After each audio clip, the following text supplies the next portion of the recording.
तो ब्राह्मण वोट पर टकरार। नमस्कार, लोकमंच न्यूज देख रहे हैं आप, मैं हूं आपके साथ सुरभि राजपूत। बसपा सुप्रीमो मायावती ने कहा है कि ब्राह्मण बीजेपी को वोट देकर पछता रहे हैं।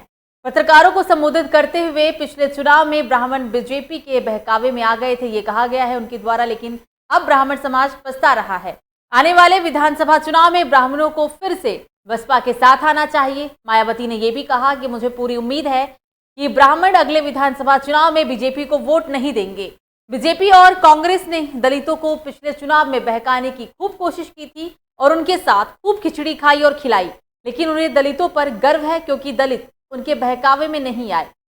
और अगर हम बात करें समाजवादी पार्टी के मुखिया यानी कि अखिलेश यादव की, तो राष्ट्रीय अध्यक्ष अखिलेश यादव के निर्देश पर अब पार्टी 5 अगस्त को जन्मेश्वर मिश्र की जयंती पर प्रदेश के सभी जिलों में तहसील स्तर पर साइकिल यात्रा निकालने वाली है। हर जिले में समाजवादी पार्टी के वरिष्ठ नेता साइकिल यात्रा को हरी झंडी दिखाकर रवाना करेंगे।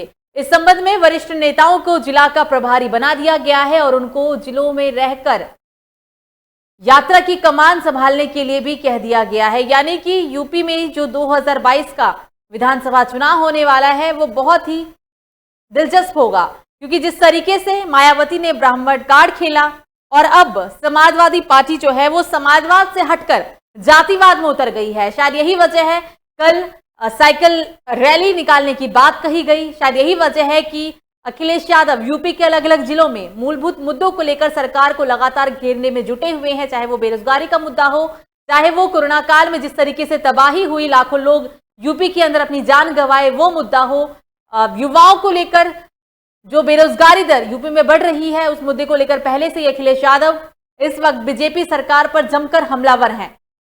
अखिलेश यादव पहले से ही कह दिए हैं कि अगर उन्हें गठबंधन करने की जरूरत पड़ेगी, उनकी पार्टी को गठबंधन करने की जरूरत पड़ेगी तो वो गठबंधन करेंगे और सारे दल एक साथ होकर बीजेपी पार्टी को हरा कर रहेंगे। दूसरी तरफ बसपा सुप्रीमो ने ब्राह्मण कार्ड खेला और ब्राह्मण कार्ड खेलने के बाद उन्होंने एक चीज तो साफ कर दिया कि इस बार जो चुनाव लड़ेंगी वो अकेले अपने दम पर ही लड़ेंगी, किसी पार्टी के साथ गठबंधन नहीं करेंगी। अखिलेश यादव गठबंधन को लेकर तैयार हैं। बसपा सुप्रीमो ब्राह्मण कार्ड खेलकर और प्रबुद्ध सम्मेलन कर ब्राह्मण वोट को अपने पाले में करने की पुरजोर कोशिश में जुट गई है। हालांकि अभी तक का जो ये चुनाव था वो सीधी टक्कर में था, यानी कि भाजपा और सपा में था, लेकिन अब ये पूरा चुनाव त्रिकोण में आ गया है। एक तरफ समाजवादी पार्टी, एक तरफ बसपा और दूसरी तरफ बीजेपी। बीजेपी दम भर रही है कि वो इतिहास दोबारा से दोहराएगी और 350 से भी ज्यादा सीट लेकर आएगी। अखिलेश यादव पहले से ही कह चुके हैं कि 300 से ज्यादा सीट लेकर आएंगे और इस बार समाजवादी पार्टी की सरकार बनेगी राज्य के अंदर। लेकिन जनता क्या चाहती है, जनता किन मुद्दों को लेकर इस बार वोट करने वाली है, चाहे वो बेरोजगारी का मुद्दा हो, चाहे वो महंगाई को लेकर हो, या फिर क्योंकि सरकार एक बार फिर से आती है, ये सारी जो चीजें निर्भर करती है वो जनता के हाथों में ही है। विधानसभा चुनाव के नतीजे के बाद ही देखा जाएगा कि कौन सी पार्टी सत्ता में आती है, विपक्ष की कोई पार्टी सत्ता में आएगी या फिर बीजेपी सत्ता में बनी रहेगी। और इसी पर चर्चा करने के लिए हमारे साथ हमारे मेहमान जुड़ गए हैं, उनसे हम आपका परिचय करा देते हैं। हमारे साथ नितेश यादव, नेता समाजवादी पार्टी। सर, स्वागत है आपका लोकमंच न्यूज में। राघवेंद्र, नेता कांग्रेस, आपका भी स्वागत है सर लोकमंच न्यूज में। और सुशील मिश्रा जी, नेता भाजपा, आप तीनों का ही सर बहुत बहुत स्वागत है लोकमंच न्यूज में। चर्चा की शुरुआत करेंगे। सुशील मिश्रा जी, सबसे पहले आपके पास आएंगे। अब बसपा ने ब्राह्मण कार्ड पहले से ही खेल दिया है, प्रबुद्ध सम्मेलन करने के लिए जा रही है, तो क्या कहा जाए अब? सुशील मिश्रा जी, आवाज आ रही है आपको मेरी सर?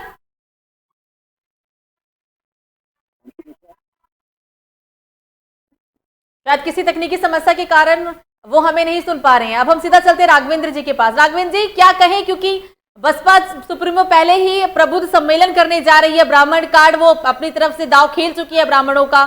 समाजवादी पार्टी जो है वो बेरोजगारी का मुद्दा लेकर आ रही है, महंगाई का मुद्दा लेकर आ रही है। क्या होगा चुनाव में इस बार? नमस्कार। नमस्ते सर, आपको भी। हाँ, आपने ये कहा कि ब्राह्मणों को ये प्रबुद्ध सम्मेलन कर रही है बसपा, और उसके साथ ही साथ समाजवादी पार्टी भी जनेश्वर मिश्र जी के उस पर साइकिल यात्रा निकाल रही है। ये अब इन लोगों को ब्राह्मणों की क्यों ख्याल आ रहा है, ये मैं पूछना चाहता हूँ।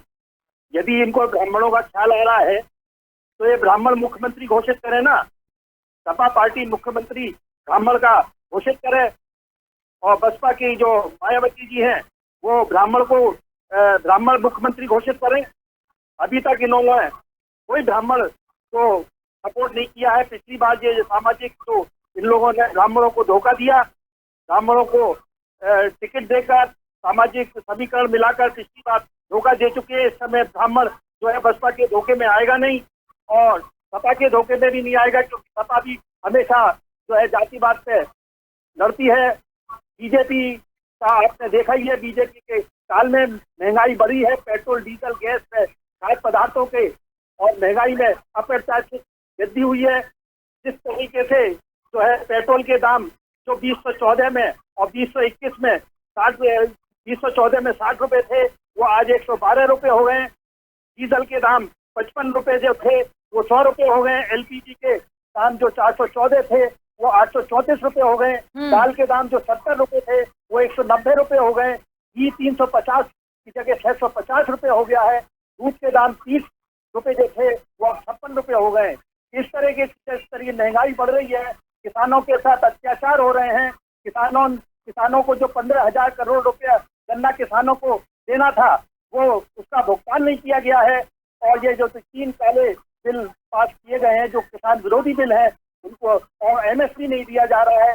इस तरीके से जो बीजेपी की सरकार अन्याय कर रही है, साथ ही साथ बीजेपी सरकार युवाओं के साथ अन्याय कर रही है। बेरोजगारी बढ़ रही है। लखनऊ में जब बेरोजगार लोगों ने विधानसभा के सामने प्रदर्शन किया तो उन पर लाठीचार्ज की गई। ब्राह्मणों पे अत्याचार हो रहे हैं, दलितों पे अत्याचार हो रहे हैं, अल्पसंख्यकों पिछड़े वर्ग पर उत्पीड़न हो रहा है, हत्याएं हो रही हैं। आपने पिछले 2 सालों में भी देखा, जब से ये 4 साल से योगी सरकार आई है, भाजपा सरकार आई है, ब्राह्मणों पे बरेली में, मुरादाबाद में, मेरठ में, गाजियाबाद में, रायबरेली में, अमेठी में, सुल्तानपुर में, फतेहपुर, बस्ती, झांसी, लखीमपुर, गोरखपुर, शामली, प्रयागराज, मुरादनगर, शाहजहां, उन्नाव, मैनपुरी, आगरा जैसी जगह में ब्राह्मणों के ऊपर अत्याचार हुआ है, हत्या हुई है। आप लोगों ने देखा उन्नाव में क्या हुआ, तो सोनभद्र में क्या हुआ, कानपुर में क्या हुआ, हाथरस में, गाजियाबाद, झांसी में हत्याएं हुई।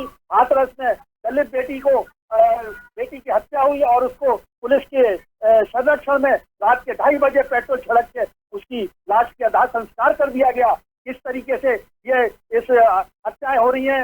हाथरस की बेटी के बारे में सबको पता है। न्याय पंचायत के इलेक्शन में आपने देखा कि खुला जो है लोकतंत्र का चीरहरण हुआ। आपने देखा हर तरीके से वहां पे जो लखीमपुर खेरी में एक प्रस्तावक गिरोह महिला जा रही थी, उसको निर्वस्त कर दिया गया। शासन प्रशासन खुला, पुलिस देखती रही और उसके सामने इस तरीके की महिलाओं पर अत्याचार हुए। ये एक ही जगह नहीं हुआ, नामांकन पर्चे से पर्चे खरीदने से लेके नामांकन भरने तक हर जगह, अम्बेडकर नगर में, पीलीभीत में, फतेहपुर में, जालौन में, बहराइच में, झांसी में, सिद्धार्थ नगर में, संत कबीर नगर में, गोरखपुर में, बस्ती में, लखनऊ में, जालौन में, अयोध्या में, कन्नौज में, सब जगह पर्चे प्रत्याशियों के फाड़े गए। आपने देखा चारों तरफ उत्पीड़न हो रहा है, व्यापारियों का उत्पीड़न हो रहा है, जीएसटी को बढ़ा दिया गया, उसके बाद नोटबंदी कर दी गई। व्यापारी पर पूरा बुरी तरीके से त्रस्त है। इस तरीके से क्या ये जनता इनको वोट दे देगी? जो भी कोई भी पार्टी सपा बसपा हो, जो भी सोच रहे हैं बीजेपी हो कि ये ब्राह्मणों को गुमराह कर लेंगे और ब्राह्मण और क्या पूरी जनता इनको अब वोट दे देगी। अब पेंकास से जासूसी कांड में क्या हुआ? हमारे जो राजनेता हैं, पत्रकार लोग हैं, शिक्षाविद है, नागरिक अधिकार के कार्यकर्ता है, ये लोग जासूसी करा रहे हैं। 15,000 करोड़ रुपया गन्ना किसानों का जो बकाया है वो यूपी में वापस नहीं किया जा रहा है। दूसरी तरफ 16,000 करोड़ का नरेंद्र मोदी जी अपने लिए जहाज खरीदते हैं। 20,000 करोड़ रुपए जो है संसद के सौंदर्यीकरण के लिए लगाया जाता है। ये काले का किसान विरोधी कानून पास किए गए हैं, उसका हम विरोध करते हैं। इस प्रकार 8 महीने से किसान जो है दिल्ली के उसमें बॉर्डर पे अपनी मांगों के लिए अनशन पे बैठा हुआ है। वहाँ प्रधानमंत्री उनके ऊपर से जहाज निकाल के चाहे चीन चले जाते हैं, अमेरिका चले जाते हैं, पाकिस्तान चले जाते हैं, परंतु उनके पास इतना टाइम नहीं है कि बॉर्डर पे जाके वो उनकी दुख दर्द में भागीदार बने, उनसे पूछें। ये ये छल व तानाशाही की क्रूरता की सरकार है। हम इसका विरोध करते हैं। ये लोकतंत्र का चीरहरण हो रहा है। किस किस का राघवेंद्र जी विरोध करेंगे? आपने, आपकी बातों से तो इतना साफ हो गया कि आप बीजेपी पार्टी का विरोध करते हैं, लेकिन क्या आप सपा का भी विरोध करती हैं और बसपा का भी विरोध करते हैं? भाई मैं तो ये कहता हूँ, सपा और बसपा का जो हम विरोध इसलिए करते हैं क्योंकि अभी ये नाटक आंकड़ों को बढ़ाने की बातें कर रहे हैं, ये सब छल कपट की बातें कर रहे हैं। हम इनका विरोध इसलिए करते हैं, ब्राह्मणों को छल करके वोट जीतना चाहते हैं। मतलब ऐसा लगता है कि जो मायावती शुरुआत से ही कह रही है कि शायद वो ब्राह्मण समाज को साथ लेके 2007 का इतिहास दोहरा पाएंगी, शायद संभव हो। लेकिन हम इससे पहले नितेश यादव जी के पास चलते हैं। नितेश जी, अभी तक समाजवादी पार्टी के मुखिया अखिलेश यादव बेरोजगारी, महंगाई को लेकर जनता के बीच जा रहे थे, प्रदर्शन हो रहा था, लेकिन अब ऐसा लगता है कि जो समाजवादी पार्टी है वो समाजवाद को छोड़कर अब जातिवाद पे उतर गई है। नहीं, समाजवादी पार्टी एक ऐसी पार्टी है जो जाति विशेष की तो मुद्दा ही नहीं है। सबसे बड़ी बात है युवा रोजगार। जो समाजवादी पार्टी युवा और रोजगार किया, पिछली सरकार में 5 साल की सरकार में जितनी विकास समाजवादी पार्टी उत्तर प्रदेश में करी है, इतनी विकास कोई भी अंदर की पार्टियां है, किसी ने भी इतना विकास नहीं किया है। समाजवादी पार्टी एक ऐसी पार्टी है जो गांव के लिए एम्बुलेंस चलाया, 100 नंबर चलाया और रोड बनवाए, नाले बनवाए, विधवा पेंशन दिए, समाजवादी पेंशन दिए। कितनी काम है समाजवादी पार्टी या कांग्रेस हो और भी कोई पार्टी हो, मैं किस तरह से किसी पार्टी ने ये काम नहीं करके दिखाया है कि युवा की नौकरी होगी। सबसे मेन मुद्दा है युवा की नौकरी। इस टाइम लॉकडाउन की स्थिति में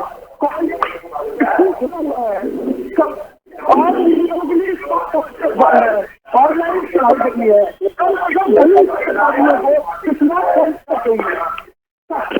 सरकार बिल्कुल सुनने के लिए तैयार नहीं है कि कम से कम गरीब आदमी 8 या 10 हजार रुपये में मोबाइल करता है, तो कम से कम मोबाइल गरीब आदमी को देना चाहिए। ऐसा कुछ नहीं है, सरकार है या ओरिजिनल है, किसी ने विकास नहीं किया है। दूसरी बात और बड़ी बात यह है, ब्रिटेन में सत्ता बैठी पार्टी विकास की मुद्दा देखती है। हमने विकास करवाया,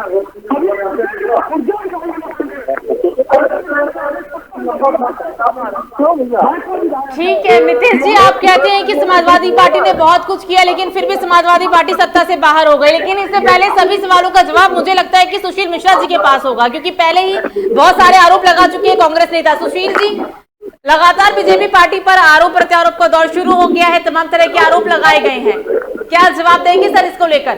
सुशील जी विपक्षी दलों के सभी आरोप बेबुनियाद है, जैसा कि आप सभी लोग जानते हैं।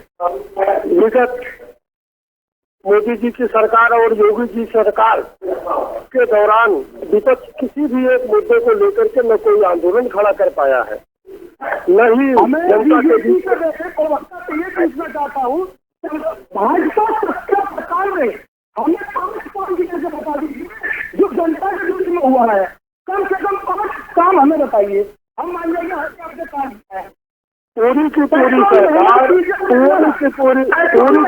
सरकार। नितेश जी सवाल पूछ लिया सर, जवाब भी सुन लीजिए, दोनों बोलेंगे समझ नहीं आएगा सर। नितेश जी जवाब सुन लीजिए। अपने दौरे में आराम कर रहे थे उस समय पूरी सरकार, पूरे हमारे मुख्यमंत्री, प्रधानमंत्री, मंत्री, हमारे कार्यकर्ता, सारे लोग जनता की सेवा कर रहे थे। कैसी सेवा सर?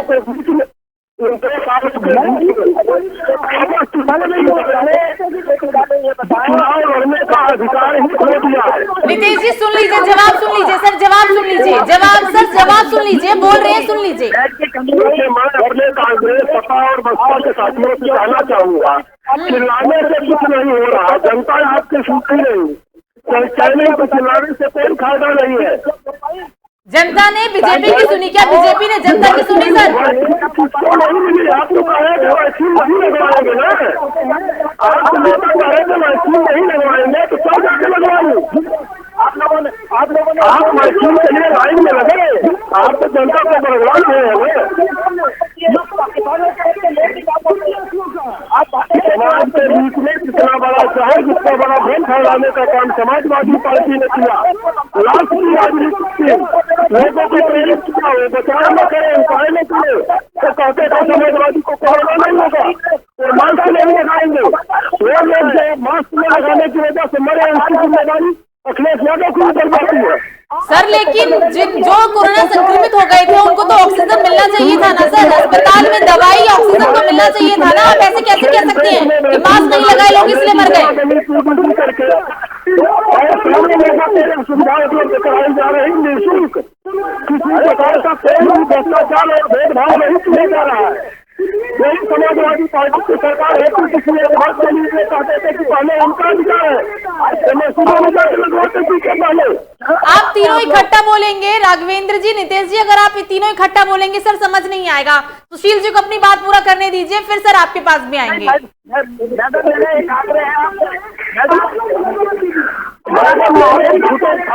आपको बता रहा हूँ, मैं उनकी जनता नहीं सुनती, आपने बुलाने के लिए मतलब नहीं। Samajwadi party, Bahujan Samaj party, Congress party, आज की पॉलिटिक्स में इनकी रिलेवेंसी क्या है, सोसाइटी में इनकी प्रासंगिकता क्या है, कोई पूछता नहीं इनको। चैनल पे बुला लिए गए, डेमोक्रेसी की अपनी बाध्यता है, ये कुछ भी दे रहे हैं। आप तो लोकतंत्र की हत्या करते हैं। आप लोगों ने तो चीरहरण किया तमाम। अभी पंचायत के इलेक्शनों में क्या किया आपने? पंचायत को चुनाव में हम संसद जीते हैं, जीते तो कैसे जीते सर? इतने आरोपों के बाद जीते। विपक्ष आरोप लगा रही है कि पुलिस प्रशासन बीजेपी के आगे नतमस्तक था पूरी तरीके से, ऐसे जीते पंचायत चुनाव, ऐसे जीत गए इस बार। आप चुनाव लड़े थे, हार जाएंगे तो कहोगे चीरहरण हो गया। जंगल राज हो रहा है, महंगाई और ये बेरोजगारी हो रहा है। आपने सत्ता सत्ता का आप कुछ नहीं हुआ, किसी भी प्रकार का दुरुपयोग नहीं हुआ है, किसी भी प्रकार का दुरुपयोग कहीं नहीं हुआ है। आपके अलावा कोई विषय नहीं है, कोई विषय नहीं है। आपके पास कोई विषय नहीं है। जौनपुर जिले का आप उदाहरण लेंगे, 14 बार हमने बड़ी जीती है। जिला पंचायत का चुनाव बहुत ही स्वच्छता से हुआ। गाजियाबाद में क्या किया, झांसी में क्या किया? अरे भाई 67 जिले के निकाय की मैं बात कर रहा हूँ, 75 जिले टोटल है, तो बाकी 8 जिले लेके देख लो। आपको अपनी पूरी पता चल जाएगा कमीशन 2022 में कितने कमी है। भैया 2014 का पानी पता चल गया, 2017 का पता चल गया, 2019 का पता चल गया, पंचायत चुनाव 2021 का पता चल गया। आगे आपको पता चलेगा, मुझे नहीं पता चल रहा है। जो 2% वोट पा रहे हो उसमें भी खत्म हो जाएगा। आप जो है शासन प्रशासन का प्रयोग करके बिल्कुल शासन प्रशासन का प्रयोग नहीं होगा। 2014 में हम चुनाव जीते, हमारी सरकार नहीं थी, और शासन प्रशासन के प्रयोग से चुनाव नहीं होता। तो उस वक्त तो सर नारा था ना प्रधानमंत्री नरेंद्र मोदी का, सबका साथ सबका विकास। इस बार 2022 में क्या होगा? आत्मनिर्भर भारत का नारा लगाए, क्या हुआ? 2014 और 22 में बहुत फर्क है सर। उस वक्त नारा था सबका साथ सबका विकास। सबका विकास का नारा जो भेदभाव से मुक्त शासन प्रशासन भारतीय जनता पार्टी की सरकार ने दिया है, वो जनता को पसंद आ रहा है। हम चुनाव जीतेंगे, चुनाव लड़ेंगे, चुनाव जीतेंगे, बाकी दलों के लिए सिर्फ औपचारिकता होगा। बहुजन समाज पार्टी किसी कीमत पे चुनाव नहीं जीत सकती। कांग्रेस का कोई नेता पता नहीं लड़े कि न लड़े। समाजवादी पार्टी को थोड़ा बहुत कहीं कहीं लड़ेंगे, हारेंगे तो कहेंगे सरकार ने हरा दिया, और जीतने का इनका सवाल नहीं है। और देखिए ना, समाजवादी पार्टी 300 क्या बात करते हैं आप? समाजवादी पार्टी पिछले विधानसभा और लोकसभा के प्रदर्शन को दोहराने वाली बात होगी न हो गए। हम लोग फिर मिलेंगे, इसी चैनल पे हम भी मिलेंगे, आप भी मिलेंगे। जैसे आप 2017 हारे, 2014 हारे, 2019 हारे, वैसे ही 2022 आप हारेंगे। और उत्तर प्रदेश की जनता इस बात को मुख्यमंत्री का दायित्व देने वाली नहीं है। लोग के आज आपकी सरकार होती, आप कम्युनिस्तान बनवा के चले गए, काम नहीं था जनता चाहिए। हमने क्या नहीं किया, रहे हैं कि समाजवादी पार्टी आईने साइड में नियुक्तियां होती थी, एक ही जांच के लोग सीएम बनने का पट्टा ले लिए थे और सामाजिक न्याय की बात करते हैं। पूरे समाज का हक खाने का काम आप लोगों ने किया किसी एक जात धर्म के लिए। समाजवादी पार्टी किस मुल्क से चुनाव में उतरेगी? नैतिक अधिकार समाजवादी पार्टी चुनाव में उतरने का हो चुकी है। पूरे कोरोना काल में आप लोग कहाँ थे? आप तो कहते थे ना कोरोना नहीं होगा समाजवादियों को। जनता को आपने प्रेरित किया कि हम टीका मत लगवाइए, जनता को आपने मास्क लगाने से रोका, वो लोग मरे, उनका कौन जिम्मेदार होगा? आप लॉकडाउन को तोड़ते थे, आप वैक्सीन लगवाने से रोकते थे, आप लोगों को इकट्ठा करते थे और बात कर रहे हैं कि जनता के लिए हम भलाई के लिए काम करेंगे। पूरे समाज में आपने इस स्वरूप को देखा है। आपका चेहरा आपकी नीतियां जनता के सामने है। चुनाव न लड़ने आप लोगों के लिए श्रेयस्कर है और सब जगह आप चुनाव लड़ेंगे भारतीय जनता पार्टी और ज्यादा तरीके से सत्ता में आएगी। भाजपा वालों में बात पे डिस्कस करो, बेरोजगारी पे डिस्कस करो। ये जो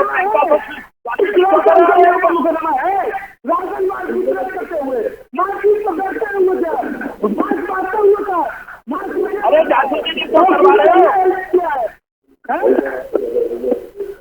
जासूसी क्यों करवा रहे हो? अपने नेताओं की जासूसी करवा रहे हो? किसी की जासूसी नहीं हो रही है, किसी की जासूसी नहीं हो रही है।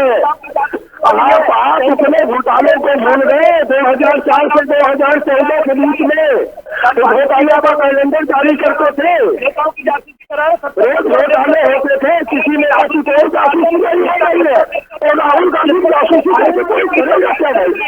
आप लॉजिकल बात कर रहे हो, किसी को नेता की जासूसी करके करेंगे क्या? किसी की कोई जासूसी नहीं हो रही है। जब संसद चलती है, संसद को बाधित करने के लिए इस तरह के स्टैंडर्ड आते हैं। शीर्ष बड़े तक से आप लोगों का संबंध है, भाजपा का किसी का नहीं रहा है। आप लोग सेंटिफिक चुके हैं, आप लोग सिर्फ बैंक किए, भाजपा का कोई मतलब नहीं है। 15 स्वामी मेरा नहीं था, सारे घोटाले सारे षड्यंत्रकारी कांग्रेस में भरे पड़े, उसमें से निकले दोस्ता में चले गए, सपा में चले गए। भाजपा का कोई भी रास्ता इनका सूची कांड से नहीं है।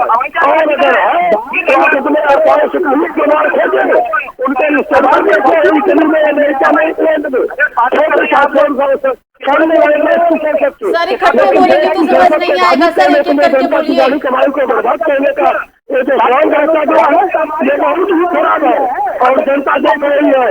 2022 में आप आइएगा, उनसे कौन जनता लौटाएगी? कम समझ में आएगा।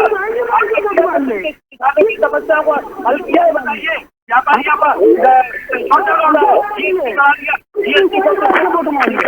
जीएसटी आपने कराया, सरकार सुशील जी मेरा प्रश्न आपसे होगा। सुशील जी मेरा प्रश्न आपसे होगा। सर एक एक करके, पहले तो आप तीनों से ही निवेदन है सर, एक एक करके बोलिए। लोगों को रोजगार नहीं मिले, गाड़ियां लेने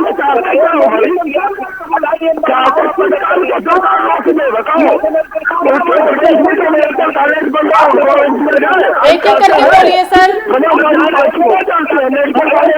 जाने चाहिए, नहीं करने चाहिए, सड़क नहीं करनी चाहिए, अस्पताल नहीं खोलने चाहिए, स्कूल कॉलेज नहीं करने चाहिए, लोगों के नौकरी नहीं दी जानी चाहिए, लोक कल्याण की स्कीम नहीं होनी चाहिए, गरीबों के मुफ्त अनाज नहीं दिया जाना चाहिए। क्या चाहते हैं आप? मुफ्त में अनाज दिया जा रहा है, आपके पेट में दर्द हो रहा है कि गरीब जनता को खाए? अपना राशन कार्ड लेके आना, राशन परिवार के साथ आना, पेट में सरकार नहीं है, आप तो परेशान है, गुंडा राज हो रहा है, आप क्या सब तमाम बदमाशियां हो रही है? गुंडा बाबू सड़क पर गुंडाई करके देखो, तुरंत अंदर हो जाओगे। कहाँ गुंडाई करी?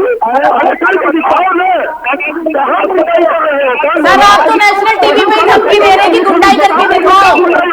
सुशील जी आप तो नेशनल टीवी में धमकी दे रहे हैं कि गुंडाई करके दिखाइए। गुंडाई नहीं है, सिर्फ गुंडाई नहीं, सिर्फ गुंडाई की बात धमकी नहीं है तो सर क्या है ये फिर? किसी का भाई यहाँ नहीं लिखा जाता था, आने को दरेगा और मिलिट्री और पुलिस वाले तक मारे जाते थे। सपा के लोग गुंडाई की बात करें।